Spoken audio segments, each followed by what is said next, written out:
It has been a year since Kim Min-soo, who has been living a normal and interesting life, has been in another world.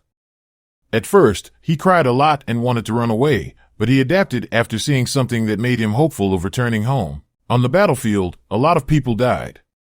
He was trying to balance what his comrade did with justice. Min-soo learned courage and comradeship, which he didn't learn when he was a normal person. A lot of people became reliant on him. Those who died on the battlefield gave him the task of winning the battle.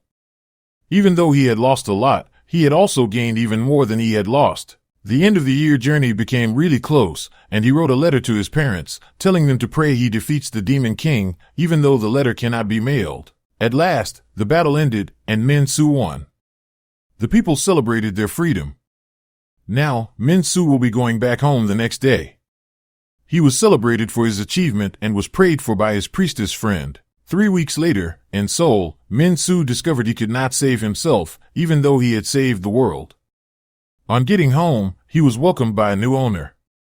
He discovered his mother was killed in a hit-and-run while she was handing out flyers, looking for him. After his mother's death, his father committed suicide, blaming himself for not being able to protect his family. His father's death became a newspaper issue with Min-soo's missing report tag at the end of the newspaper. His life turned upside down as the police classified him as a missing teenager. On getting to school, he was being expelled, but he was given a chance to sit for the qualifications exam in order to amend the sin he committed against his parents. The circumstances made him the guy who was no fit for his friends anymore. "My mom said I should not meet with you anymore," said one of his friends. His friend was no longer in his senior year of high school by the time he returned. No one wanted to help him anymore, as he became a child who was considered a nuisance to his parents. Even his uncle beat him real hard, asking him where he went after leaving his parents behind without calling them or asking after them. He was chased out by his uncle, and having no choice, he moved to the street, sleeping around on the walkway. Everything became like a dream to him: no money, family, or social life. He wondered why his life was like that when he had saved a lot of people in times of trouble. While he was standing on the street, a bully asked why he had stood there. Min-soo felt he should not be the only one who was sad, so he asked the guy why he was not sad. The guy moved to fight him, but blood splashed immediately on the guy's girlfriend as Min-soo raised his hand and landed a powerful blow on the guy. He told the girlfriend to be sad, so he would not be the only one who was sad. He felt he should be the last person to be sad and should be rewarded for the good deeds he had done. The story was supposed to end with the hero who saved the world and they lived happily ever after, but it turned out another way as the city of Seoul and the region of Gangseong evaporated. 3 weeks after the hero's rampage, on the outskirts of Gyeonggi province, everyone has thought about the world going extinct at least once, whether it is caused by a nuclear war, a natural disaster, or a zombie apocalypse. The traffic jam was so heavy that the cars were barely moving. Dabin's mother was driving, with Dabin and her brother, Park Young-soo, in the back seat. No one ever thought the world would end like that. Suddenly a policeman made an announcement, calling the attention of everyone to a hero, Kim Min-soo, who was coming closer to them to destroy them. Since they had no time left, the people were instructed to abandon their cars and move by foot. Seeing the situation, Dabin's mother told his son Young-soo to take care of his sister, as they would not be able to come together once they separate. The hero, Kim Min-soo, appeared and crushed a man to death by exploding his car. He felt disgusted as the people were running and killing a lot of people. While Young-soo and Dabin were running, Dabin's teddy bear, Bunny, which his father got her for her 6th birthday, fell under the car, and she insisted her brother get it for her. Park Young-soo told her sister to watch where their mom and grandma are headed. While he went to retrieve the doll, Kim Min-soo already got among the people killing them to make everyone sad like he was. When Young-soo got to the spot where he left Dabin, he saw a pool of blood, with his family gone from his sight. As he was weeping, Kim Min-soo met him and told him he had good eyes, just like his. The eyes of someone who has lost everything, eyes without any hopes or dreams. Park Young-soo asked if Min-soo was the hero who had turned the world into turmoil, and he answered yes. He picked up an iron from the floor and swore to kill Min-soo, and that day he lost everything to Min-soo the hero. He wondered as he was dying if he would die without being able to do anything, and he apologized to his family and even his life. Young-soo came back to his senses as he heard a voice calling him a hero and asking him to wake up and get himself together. The young lady was glad Young-soo came back to his senses, and that was how Young-soo became a hero, the very thing he came to despise. 1 year after the hero's rampage, the government fell apart. Just like Kim Min-soo, people who were missing during the same period returned as heroes. The 9 heroes who conquered the lands returned: chivalry, change, vampire, magic, faith, iron arm, sea dragon, golem, split the land among themselves except for Kim Min-soo's soul. This was how the world came to be as it is today. In the Jeju Island territory of Golem Hero, some people lay on the floor, and one of them, Soo-min, wished for death. Another person cautioned her to stop saying the word death, as that could jinx them all. Soo-min did not seem to care because they fled to the island because they wanted to live, and now they were living in a way they had never wanted. The ladies were being woken up for work and were asked to move if they wanted to live, as they were being controlled by a hand sculpture. As they got outside, they met with the hero of the golem, Sung Woo-jan, who shared the task between the men and women. The women would be in charge of gathering food while the men would work at the construction of the Sage Tower. Sung Woo-jan noticed the people looked dead as if they were not ready for work. He asked if they didn't want to work, and Soo-min swore within himself and answered to himself that no one wants to work. Sung Woo-jan asked the people to be grateful because they would have become bloodsacks, crazy religious people, or experiments if they had gone into the territories of vampires or faith heroes. The people stood still without moving an inch, which angered the hero as he controlled the hands, and they killed a whole lot of people. Soo-min was the lone survivor yet again, and the remaining people moved to get the work done. As they were working, an old woman spoke to Soo-min about her being young and going through a hard time after seeing what the hero had done in the morning. The old woman asked Soo-min to go on a walk to make her better, as the old woman was already used to picking tangerines. The old woman asked Soo-min to be careful of a black round object with an eye on the sky. After she had gone to the ocean, she felt relieved and remembered how that had got to her head, making her flee to Jeju Island. Suddenly, she began crying, pleading for Jinxing Ha-yoon, who had just died, and looking without doing anything while she was dying. A soldier asked her if she had anything to eat and if she could get him more food, as there were crew members aboard the ship, and he came down to get food. Soo-min feared the hero and asked if the soldier would fight the hero once he was done eating.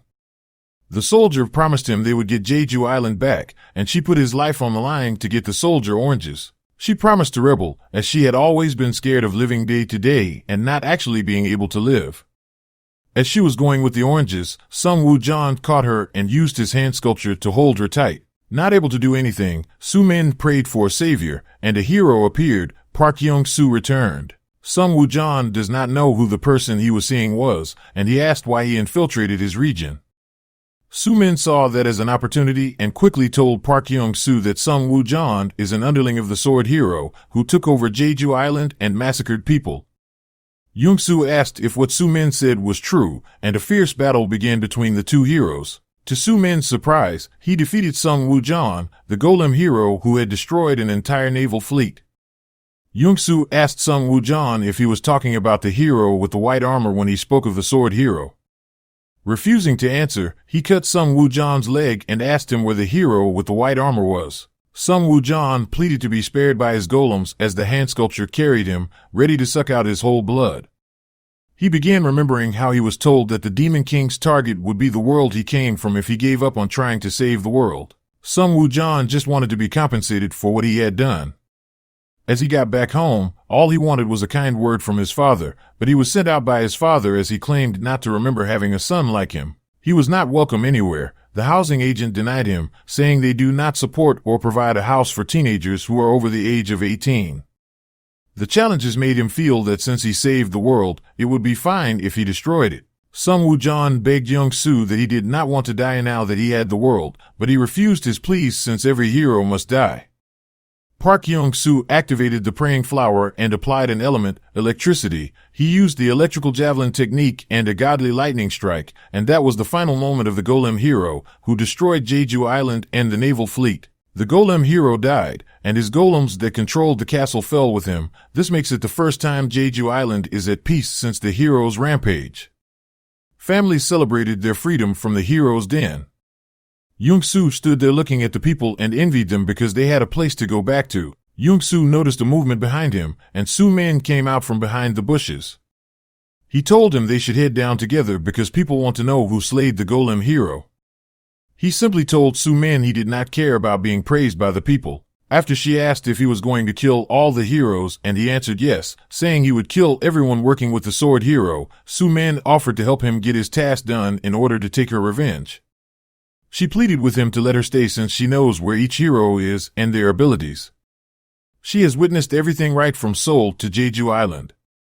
She offered to be his guide and take care of his shelter, feeding, and transportation. Soo-min felt angered towards the heroes. She just does not have the power to avenge the death of her family, but she wants to do that, sticking right beside Park Young-soo. While everyone was enjoying their long-lost freedom, the two who had brought them had just started a new contract. They got to a place where Young-soo was sharpening his weapon, and Soo-min asked him to pick between a nearby hero who is a big pain in the ass to deal with or a hero who is less annoying but is far away. Soo-min is already getting used to her new companion, as she knew he would pick the hero who will die easily. The next opponent to fight with is the Sea Dragon hero. Having destroyed an entire fleet in the Pacific Ocean, she is the worst hero of the ocean. It is a pain that she makes use of the ocean. The sea dragon she controls is as bad as a nuclear bomb. There were mass murderers who killed refugees on their way to Jeju Island. Soo-min's mother was one of the victims. Preparation began for the defeat of the sea dragon. A boat will be needed to fight on the sea, and Soo-min agreed to take care of that since she knows where she can get one from. After the Marines recovered the boats that the golem hero stole from them, they started to recover. The mariners supported and agreed to take Soo-min and Young-soo to the Pacific Ocean for the sake of their fallen heroes. In the southern coastal sea, the hero of the ocean, Sua Shin, patted the sea dragon, who was already getting furious, to keep calm as there is no way those who are on the sea are going to reach land. One of the workers going to the sea sat smoking a cigarette, unsure if going to the sea was a good idea. He explained to the captain, who moved closer to him to inform him they had 2 hours left to leave, that no one was sure if the hero who had killed Golem Hero was a friend or a foe. The captain explained that the fact that Young-soo killed the Golem Hero means he is ready to kill other heroes. The captain chose to believe Young-soo because he had lost more than 30 of his men, whom he treated as his own sons. He believed in meeting his men after they died confidently, telling them they found a way after they died. He believed their sacrifice would be the beginning of freedom. 1 hour after the departure into the Southern Ocean, Soo-min draws what she thinks the sea dragon looks like. Both the sea hero and the sea dragon are heroes on their own, and Sua Shin always stands at the top of the sea dragon and orders it to do whatever she wants. The dragon either breathes fire or knocks over the ship with its body, while Sua Shin blocks the attacks coming their way. As they were going, the rudder picked up an unidentified object, and fish began flying into the ship. Suddenly the sea hero Sua Shin appeared, and she got ready to blow up the entire boat. The captain instructed the rudder to block the attack, while Young-soo instructed him to lower the anchor. The captain was surprised at what he had said, but he told the rider to follow Young-soo's instructions. As the sea hero, Sua Shin, launched the attack, Young-soo exchanged his weapon, activated the Ansili, and shouted to the sea hero to get down if she did not want to die. One of the Marines noticed Park Young-soo could not attack because he was protecting them. He requested that the captain give them the distraction order. Immediately, the captain called on the crew member to prepare for battle and aim for the head of the sea hero alongside her sea dragon. Sua Shin, the sea dragon, activated the shield of Atlas as the sea dragon spit out a thunder to block the Marines' attack. Even though the Marines' attack did not have any effect on the sea dragon or Sua Shin, it helped decrease Bless's, the dragon's, firepower. Young-soo assumed Sua Shin was sharing her mana with the sea dragon, so if they deplete her mana, they may have a chance. He charged forward, and seeing that Sua Shin knew he might have noticed Bless's power had decreased, she tried to get rid of the reason to use the magical barrier. Sua Shin changed the direction of the attack, and some of the Marines got killed in the process. She instructed Bless, the sea dragon, to stay in front while her spear was at the back. She launched an attack, and the Marine, who had told the captain he was not sure if Young-soo was a friend or a foe, jumped right into the attack and was hit instead of Young-soo. The Marine remembered what the captain had said about risking their lives to avoid the memory of the dead being in vain, and he told Young-soo to make use of the Atlas spear he was attacked with. Park Young-soo applied elements to the Atlas spear. The Marine who had given his life for others met with the others who had died, and they were all happy to see him as they embraced him. Sua Shin was still a student when she was called to the world of sea dragons by Atlas. The hero, with whom she would work together to defeat the Demon King, welcomed her into their midst and told her she must have heard about how she could return to her home and the responsibilities she must bear going forward. Sua Shin answered yes, but she was not yet accustomed to the idea. The hero, blissful, gave her the Atlas spear and explained that the spear has been passed through many generations and was passed to the chosen one to become the hero of the sea dragons. The spear has great significance, which means she would become his hero and he would trust her with his life. He bowed down and promised to become a humble servant, and she also promised to protect him in the way of defeating the Demon King. After the Marine had died, telling Park Young-soo to use the spear well, immediately he touched the spear. Sua Shin shouted at him not to manhandle the spear. Suddenly the sea dragon aroused them and asked them to return the spear. Young-soo deactivated the Unveiling and used the frozen spear technique. He threw the spear, and Sua Shin noticed Bless, the sea dragon, began freezing up, so she called to them to stop using Bless as they must fortify their defenses. She activated the Grand Shield of Atlas, the 5-tier magical defense barrier that even the pterodactyl Demon King could not penetrate. She dared him to pierce the defense barrier. As Young-soo threw the spear, Sua Shin blocked the attack, standing right at their front. Park Young-soo pierced through Bless with the sword. After Sua Shin and Blessful defeated the Demon King, even though she was happy, Sua Shin began crying, saying their time to bid war to each other was getting closer.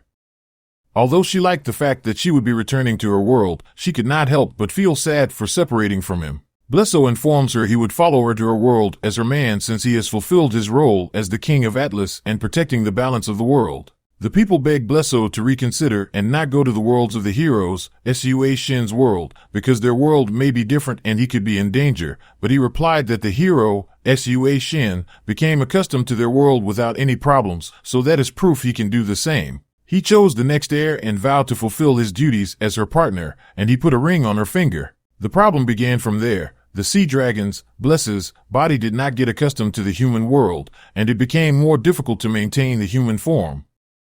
Slowly, their happiness began to fall apart as Sua Shin got home one day and met her husband, Bless, in half-human form and the rest of the dragon's body. She rushed to his side, but he asked her not to get closer. Sua Shin told her husband they would move to an island where there are no people and he can feel comfortable living there. In the southern seaport of Yosu, Bless and Sua Shin were on a boat to move somewhere else, but along the way, he could not control himself as he turned into a full dragon. After the Southern Sea Ferry incident, the government ruled them as terrorists like Kim Min-soo, and that was how they became villains and objects of conquest. Sua Shin does not care about all this. Since Bless defends her in her world, she decides to fight and protect him. They both died loving each other. The first spear, Bereft, has returned, and reports have just been given that the fifth spear, Unveiling, has disappeared. Soo-min comes to know that the revenge the hero, Park Young-soo, had always wanted has begun. She instructed the guys to get all the blacksmiths, as they need to mend as many spears as possible since it is their duty to repay their debt to the hero, Park Young-soo. In the first place, the hero, Young-soo, had no intention of saving their world, and out of all the heroes in the generation of spears, he pushed himself the hardest. Soo-min moved to where Young-soo was having his training and told him they did it and can now proceed to the next stage. Young-soo cracked her hand as she touched him and said it's not over until he said it's done. He cannot move forward like this. He is too weak compared to the person he is having a battle with. He believed his weakness made Dabin, his sister, die, and he fulfilled his duties without any questioning or faltering into silence. He moved ahead to train himself by fighting a lot of monsters, and while fighting them, he saw his mother, grandma, hurting and asking after Dabin. He acted like a sinner or a revenge spirit instead of a hero.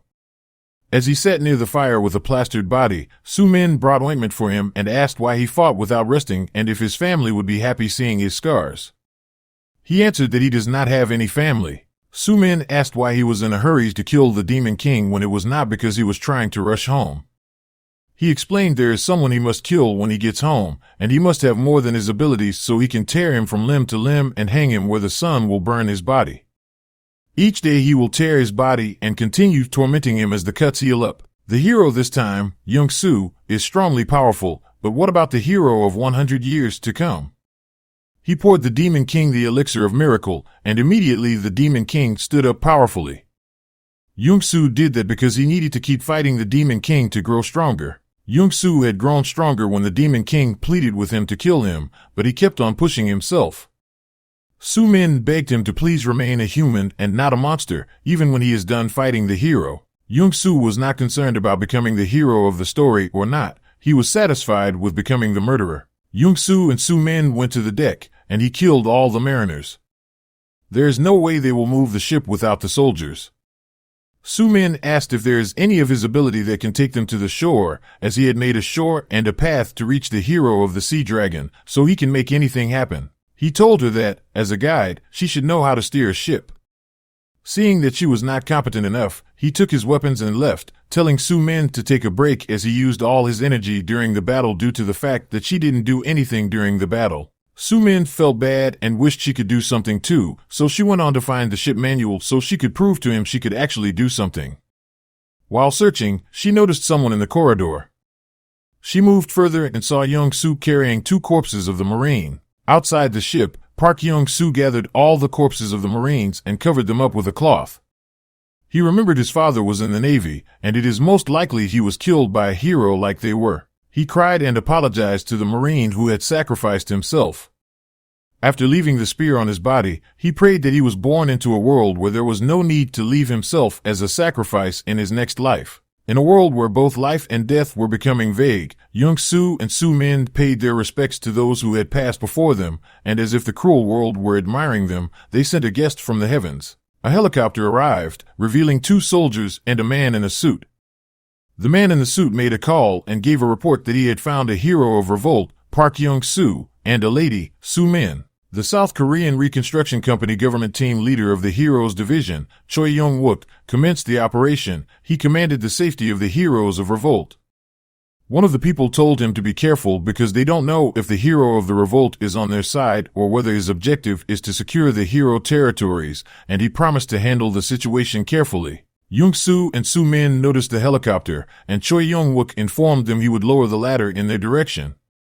Young-soo asked Soo-min if she had ever heard about the organization before, and she explained there was a rumor they were formed by the government and surviving soldiers, and they revolted against the heroes through their guerrillas. Young-soo liked the idea and thought it would be cool if they enlisted him for their guerrilla tactics, so he climbed the ladder together with Soo-min. While they were going and being threatened with a gun, Young-soo asked how many minutes they think it will take to behead the gunman and take over the helicopter and if their gun would work on her.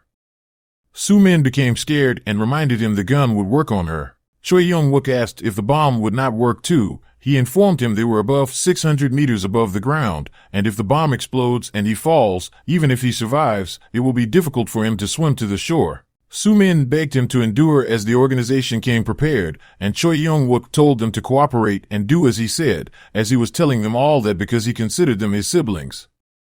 The organization would ask him questions.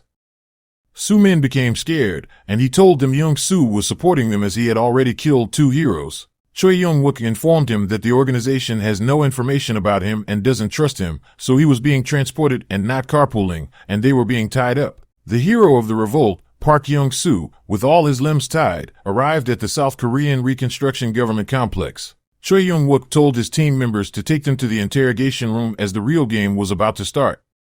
He knew if this was an excellent plan on their behalf or a trick by the hero of the sword, they would soon find out. They were tied and kept in a room.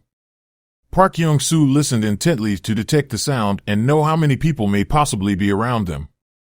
He made his calculations about apprehending the people in 3 seconds. As the soldiers were moving him, he started getting angry and thought of escaping. As he was about to break the chains he was bound with, Soo-min begged him to calm down, as the soldiers are only afraid and may not have any ill intentions since they have common enemies. He pleaded to make them trust him. Soo-min was the first to be interrogated, and Choi Young-wook would like to hear from her what kind of person the hero of the revolt, Young-soo, was and why she was with him. Soo-min felt that hero of revolt was a flashy title for Young-soo. His own hero was different from others, and he got rid of those who did not cooperate with him. Choi Young-wook feels what Soo-min said makes sense if she was actually saying the truth. Choi Young-wook now understands that the reason Young-soo showed up a year after Kim Min-soo was because he fell into the other world as their world collapsed, and that was why he was bound towards the north and why he killed the other heroes. The desire for revenge, rage, and view are the same as those of the Reconstruction government. He asked further why she was accompanying him and why Young-soo had decided to keep her around. She explained the reason was because she told him she would tag along to guide him as someone who had also lost their family. She wanted to partake in his revenge even though he had only been a burden until that moment. Choi Young-wook felt what she had said made a whole lot of sense, which made Soo-min happy that they would get assistance from the Reconstruction government and the soldier. Choi Young-wook informed her they would not be releasing Young-soo and they had no plans to attack the hero of the sword to assist him unless he was able to show them he would be under their control, unlike the other heroes. He further asks if she trusts him, what she knows about him, what he is thinking and feeling at the moment, if he will be able to defeat the hero of swords, and what he plans to do after he defeats the hero of swords. The hero of revolt could become the hope of all survivors, she answered, but still Choi Young-wook feels it will be too risky to trust and assist him. They would rather kill him while he is in their custody or have him imprisoned. 3 days later, Young-soo was starving. He had neither food nor drink. He was thinking about that when he heard a gunshot and the door opened. Soo-min and a man entered. She quickly removed the blindfold, and the man spoke to Young-soo, saying, "It's you, the new hero, who has returned." The man introduced himself as the hero of Iron Arm who has come to rescue him. Soo-min explained that the Reconstruction government did not have any plan to accept them from the very beginning and they have always wanted to kill them. Luckily, the hero Iron Man appeared. The hero of Iron Arm further explained that the Reconstruction government only wants to get rid of their fear. Soo-min accepted that her judgment about them was wrong and was happy the hero of Iron Arm came to their rescue before they were killed. Park Young-soo, out of anger, cut the rope he was bound with and took out his weapon to fight the hero of Iron Arm. Soo-min suddenly intervened and asked why he wanted to attack the hero of Iron Arm, who had only come to help them. Park Young-soo raised Soo-min up with one hand and asked if her vengeance for hero ends there. He trusted her and never doubted the fact that she had the same objective as he did. The hero's Iron Arm answered that not all heroes are bad, they were merely born at the wrong time. Park Young-soo asks him to shut his disgusting mouth, even if it was a misunderstanding, a mistake, or even if he is being considered the villain, it does not matter to him. He told him they had crossed the line they shouldn't have, and if they gave up on being humans, they would all die. Park Young-soo released his grip, and Soo-min fell. He asked her to go away and disappear before she would be swept into her death. But instead of leaving, Soo-min asked him if what he had done was not enough and if he must really kill in order to end things. Choi Young-wook entered with 2 soldiers and told Park Young-soo that he had passed the test. 3 days ago, Choi Young-wook talked about not trusting Park Young-soo and killing him. After having a meeting with his members, they decided to put on a play together alongside Soo-min. Soo-min told him the play was to prove if he was really a trustworthy hero killer or not, and they cast someone who looks a lot like the hero of Iron Arm. Park Young-soo asked what would have happened if he had willingly accepted the hero of the Iron Arm, and Choi Young-wook replied that he would have died in the place, and even if the bomb they had placed under the desk went off and he survived, the members of the Reconstruction government would have stepped in to fire him. And if that failed as well, in order to give all the people enough time to evaluate, they would have exploded the bomb under his feet to blow up the entire building. In exchange, a few dozen soldiers who were to sacrifice their lives and a few tons of explosives await. Choi Young-wook asked if it would not be a logical option to choose if they were able to secure the future of the Reconstruction government and its citizens. Although the organization is crazy enough to have a vengeance strong enough to risk their own lives, Park Young-soo can surely trust them now. Although the act they put on was very unpleasant, Young-soo confirmed they have mutual enemies, which the Reconstruction government confirmed through the trust he had shown them. They promised to support him in every possible way, starting from the moment onward. The South Korean Reconstruction government supersized Shelter B-12. The organization building was a whole large city that has been underground all this time. As the large city was shown, Soo-min was surprised, and she asked if it was true they have a Taekwon V under the National Assembly. Choi Young-wook answered that they barely spoke about it since the information system of the heroes was too efficient. They used the supersized underground air raid shelter from the Cold War in order to remodel it into the system they have at the moment. There are roughly 500 people who reside in the small city, and the rumors that a hero has appeared to kill all the heroes has spread around the city. Choi Young-wook reminds Park Young-sun not to betray the hopes of the people and to fight to protect them if he has any humanity left in him. A little girl gave a flower to Park Young-soo, and as the girl ran back to his parents happily, Park Young-soo looked at the flower and asked if he even had anything left to protect.